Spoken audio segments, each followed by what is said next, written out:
Shalom Israel, first and foremost, I want to say all praise, honor, and glory to Yahweh Bahashim Yahweh Shai, double honors to the apostles and the elders of the house of David. Salutation to you brothers throughout the four corners of the earth, teaching the truth and righteousness and sincerity to you Israelite foreigners. Come back home to the truth, to those that passed away, serving the Lord. The dead in Yahweh Shai shall arise first. I want to do this video because I just thought about, as anybody that knows me knows, I listen to a lot of hip hop, a lot of rap, whatever you want to call it, trap music. And I was just thinking, like, how the fuck did hip hop become so gay? Because I listen to a mixture of old shit and new shit, mostly new shit, and I just be noticing the styles and the shit that they be doing, and I'm like, yo, we didn't do this shit in my day. There was no tight jeans, and then I thought about it. There really was tight jeans back in the day. The norm was originally to wear tight jeans. If you look at that video, broken glass everywhere, like they had tight jeans on in that video. But anyway, that's not what I want to discuss. What I want to discuss is, how did hip hop get to where it is now? Because it didn't just come into from niggas wearing baggy clothes and talking about guns and killing to niggas talking about trapping all night and skinny jeans, got a bankroll that won't fold up. You know what I mean? That's something that these new niggas doing. And I thought about it, and it was introduced in stages. Homosexuality, I would say homosexuality, at least as far as image, had to get introduced a certain way into hip hop. They couldn't just make a nigga gay years ago. And I also, part of the reason why I bring this up is because there's this new nigga named Lil Nas X that just came out, quote unquote, came out the closet just recently, June 30. And basically, there's been faggots in hip hop for years. It's just that they were in the closet, and the way we got here to that stage is, from what I recall, because y'all got to remember, I lived through the whole shit. I'm about as old as hip hop is. It was probably sometime in the mid 70s. I was born in 79, so I lived through the evolution of hip hop. So to start with, we get hip hop where most of the content is hardcore.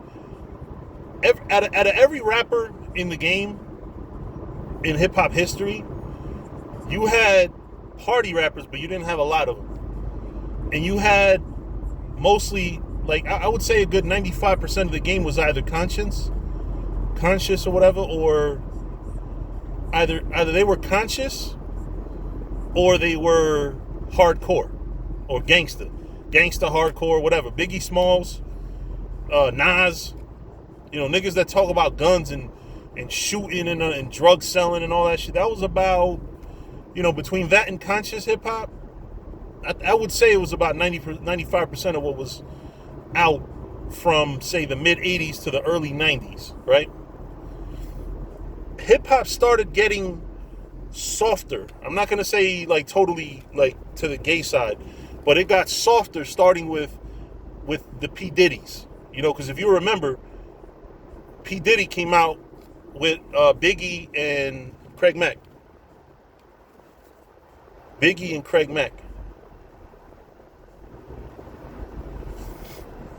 Craig Mack was the more lyrical one, I guess. He's just kind of weird. And then you had Biggie, who was hardcore, but he basically like having aspirations of, having money and talking about money and shit. So Biggie ushered in the, I'm hardcore, but I got money type of shit. You know what I mean?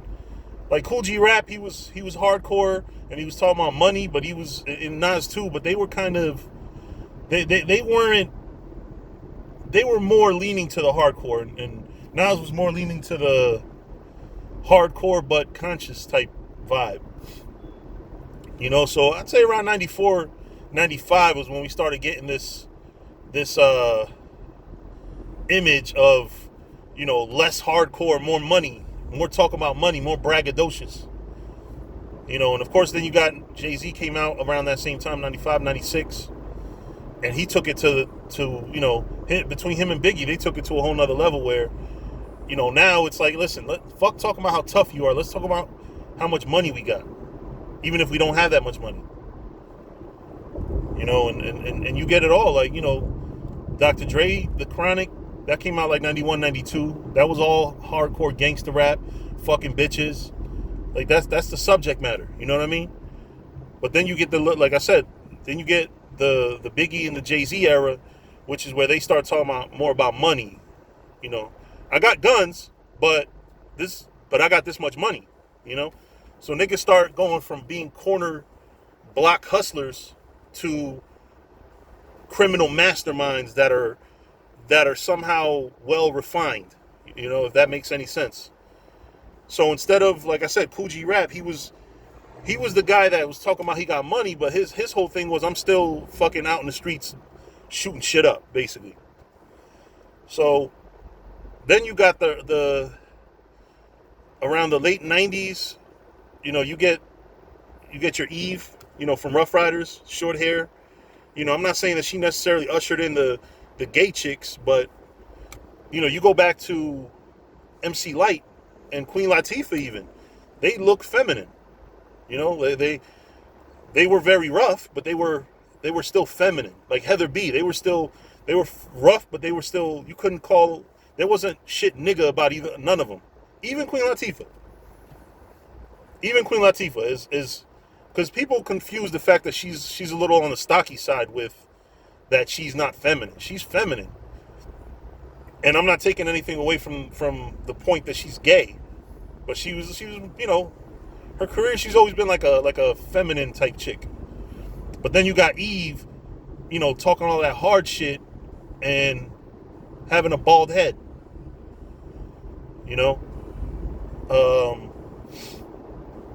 Then you got and around the same time they had a show called Oz that was mad gangster, but it also mixed in images of thug homosexual niggas. Like, you had this nigga named Mondo Brown, who, he was hardcore as hell.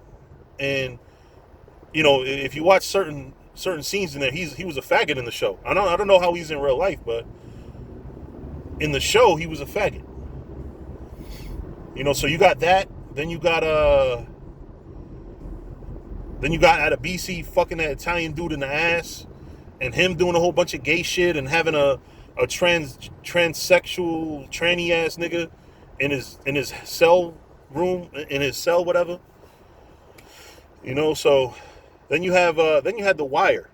And The Wire was another one. Like, even though The Wire wasn't as gay as Oz, The Wire had gay people where it didn't make sense to put them. Well, one very prominent gay faggot character was Omar. Like, I've never in my life seen anything that even resembled a gay stick-up kid. Much less for that era. This is about, The Wire is almost 20 years old. You had a gay stick-up kid. And around the same time, this is around, you're going into 2000, you're going into the later Jay-Z, the Blueprint and all that shit. And around that time, he's also bringing out Kanye West. And Kanye West is pretty much it. That was when shit hit the fan with homosexuality in hip-hop. Kanye West, three guys I would say are responsible for the gayness of hip-hop today. Jim Jones with the tight jeans, because it was a combination of all three. You couldn't introduce all three in one nigga. You had Jim Jones with the tight jeans, Cameron with the pink.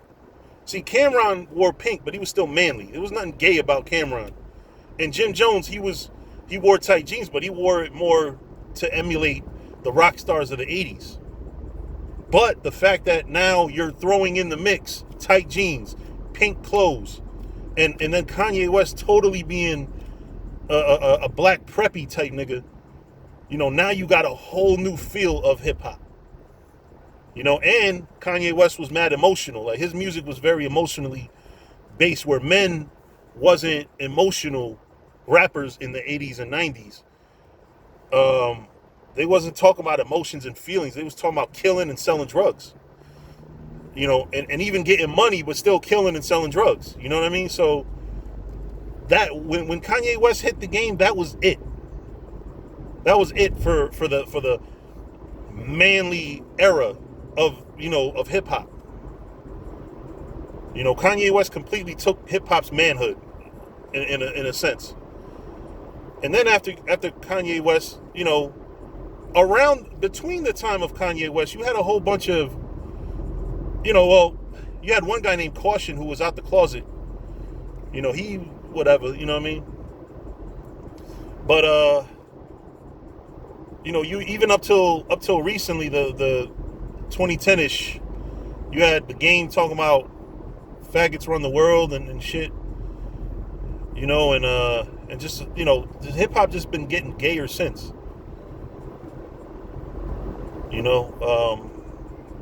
I mean, like I said, to the point where now you got niggas talking about selling drugs with tight jeans.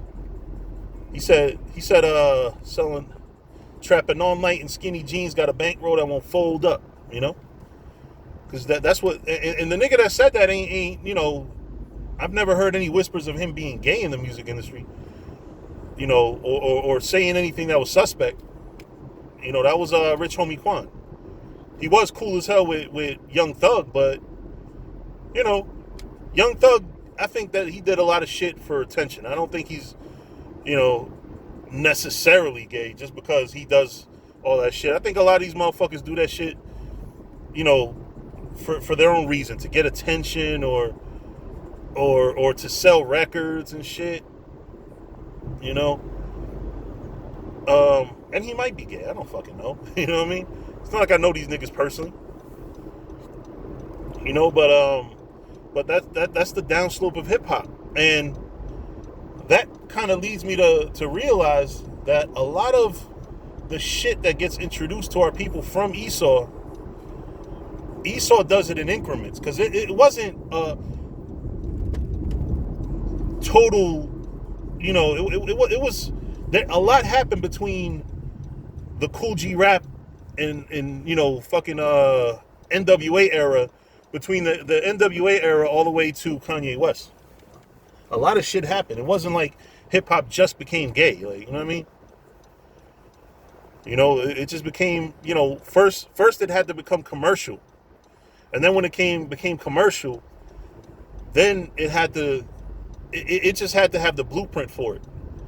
And like I said, you had TV help out, and now you have fucking Empire with Jussie Smollett doing hella gay shit all over the place.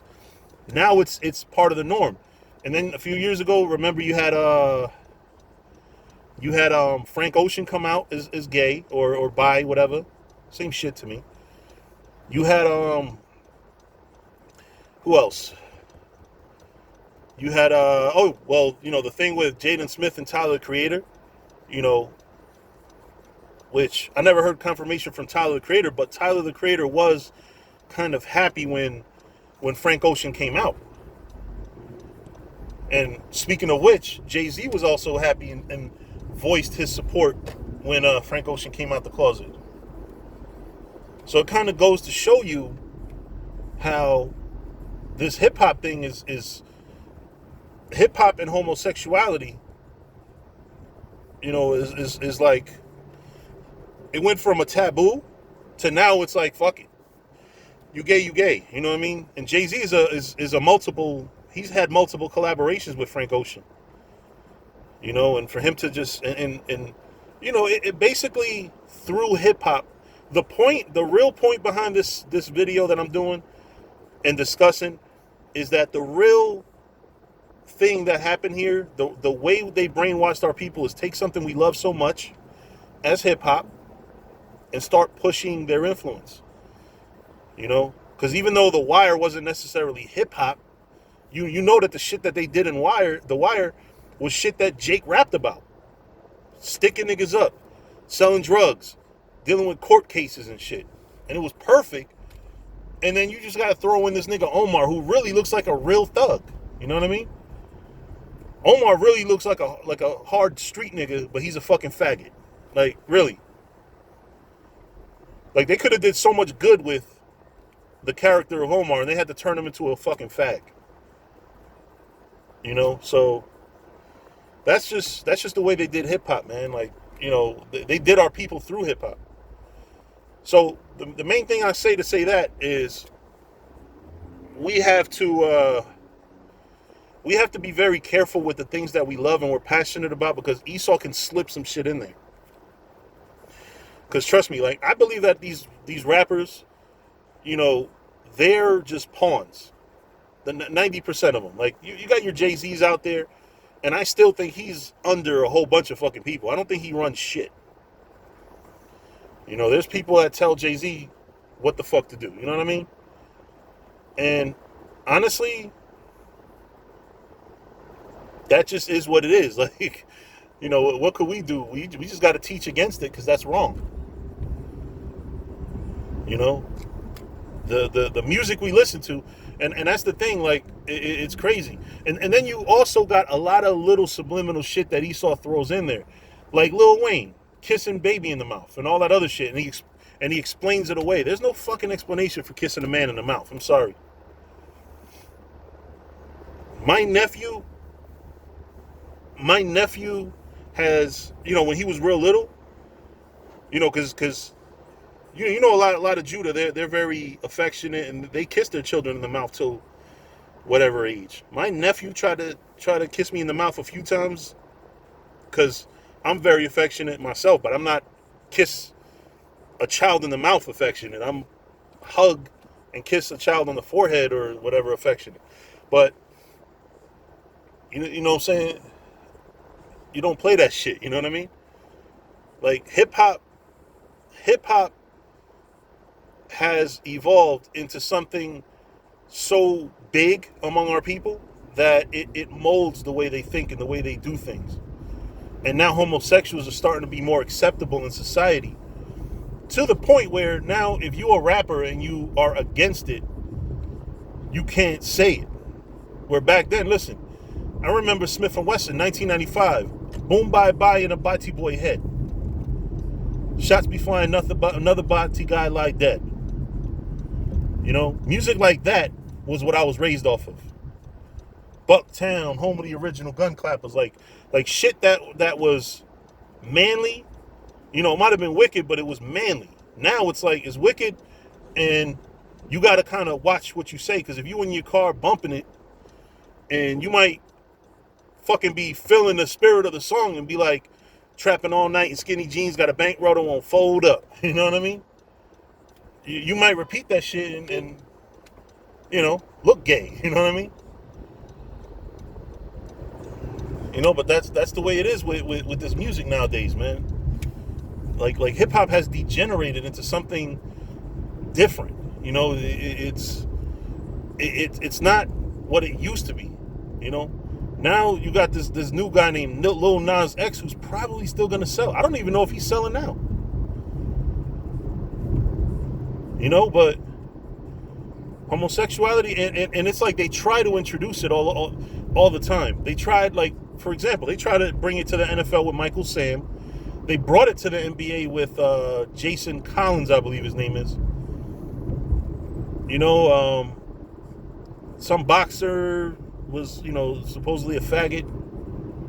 It's like they try it. They always throw in a little faggot, and it's insane, man. It's insane how this fucking world has gotten so gay, to the point where now straight people are being ostracized for simply saying things like no homo.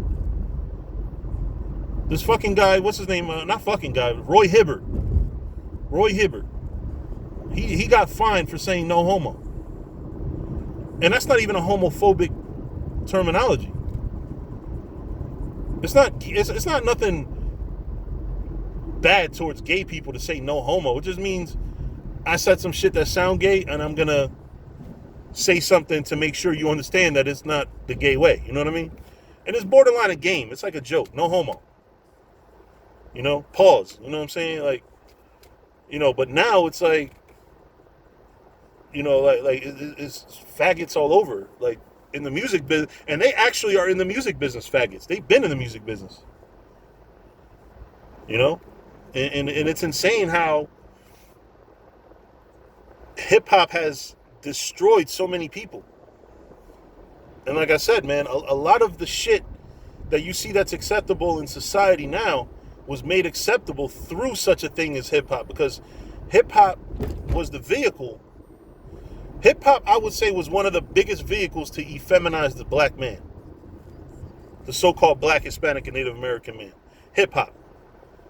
They have used hip-hop to make dudes do hell. And now that I think about it, little Rich Homie Quan did do some gay-looking shit in that video, Flex. Besides his hit the Quan dance, that one actually looks a little suspect too. But nothing, man. Like, hip-hop is like a degenerate child, man. It's not what it used to be. And I'll be honest, I think that the rappers rap better now. I mean, if you take away some of the like I said, some of the gay sounding shit that you might hear, like, they rap better now. They just don't, the subject matter is just, probably more off now, but the way they flow to the beat and everything, they're doing it better now. It's just, now you gotta fucking be careful, because motherfuckers might be talking about, a dude and shit, while you think he's talking about a woman. But anyway, with that, I'm gonna wrap it up. I'm gonna say all praises, honor, and glory to Yahweh, Bahashem, Yahweh Shai. Double honors to the apostles and elders of the house of David. Salutations to you brothers throughout the four corners of the earth, teaching the truth in righteousness and sincerity. To you Israelite foreigners, come back home to the truth. To those that passed away serving the Lord, the dead in Yahweh Shai shall arise first. Shalom.